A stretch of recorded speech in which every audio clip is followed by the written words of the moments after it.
સુરત શહેરની પલસાણા પોલીસ સ્ટેશનની હદમાં મોજ અમલસાડી ગામે મુંબઈ દિલ્હી નેશનલ એક્સપ્રેસ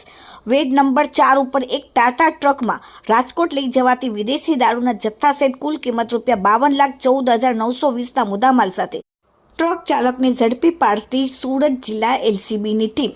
સુરત શહેરની એલસીબી ટીમે પ્રોહિબિશન જુગારના લિસ્ટેડ બુટલેગરોની પ્રવૃત્તિ ઉપર તથા નેશનલ હાઈવે પર મોટા પ્રમાણમાં વિદેશી દારૂની હેરાફેરી થતી હોય જેના પર સતત વોચ રાખીને અસરકારક કામગીરી કરવા માટે જરૂરી સૂચના અને માર્ગદર્શનથી સુરત જિલ્લા વિસ્તારમાં પેટ્રોલિંગમાં હતી. તે દરમિયાન અંગત બાતમીના આધારે એક ટાટા ટ્રક નંબર RJ19GC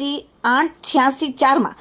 તેનો ચાલક વિદેશી દારૂનો જથ્થો ભરીને મુંબઈ વલસાડ થઈ ખારેલ એક્સપ્રેસના થઈને વડોદરા તરફ જનાર છે અને હાલમાં Kharel expressway toll plaza પરથી પસાર થનાર છે તેવી બાતમીના આધારે એલસીબી સ્ટાફના માણસો ત્યાં મોજે અમલસાડી ગામે Mumbai Delhi national express number 4 નાકાબંધી કરી બાતમીવાળી જગ્યાએ ટ્રકની પાછળના ભાગે ચેક કરતા વિદેશી દારૂનો જથ્થો મળી આવેલ, જેથી ટ્રક ચાલક વિરુદ્ધમાં કાયદેસરની કાર્યવાહી કરીને મુદ્દામાલ કબજે કરીને પોલીસે ટ્રક ચાલક તથા પકડાયેલ મુદ્દામાલ પલસાણા પોલીસ સ્ટેશનમાં ખાતે સુપ્રત કરેલ છે.